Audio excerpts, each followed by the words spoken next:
مرحبا بكم متابعينا الأوفياء. باش يجيكم غير جديد اضغطوا زر الاشتراك وفعلوا الجرس باش توصلكم الفيديوهات أول بأول.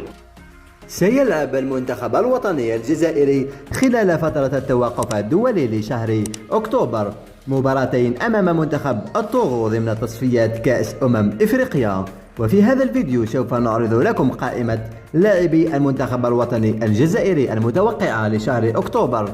خط الدفاع يأتي يوسف عطال ورامي بن سبعيني ومحمد فارسي، محمد طوغاي وزين الدين بلعيد وعيسى ماندي، جوان حجام وريان آيت نوري. في خط وسط الميدان يأتي هشام بودواوي وآدم زرقان، حسام عوار وأحمد القندوزي ورامي الزروقي وأحمد عبد. في خاطرة الهجوم يأتي رياض محرز وبشير بلومي وعودة يوسف بليلي وسعيد بن رحمة وياسين بن زياد ومحمد لمين عمورة وأمين قويري، بالإضافة الوافد الجديد بغداد بونجاح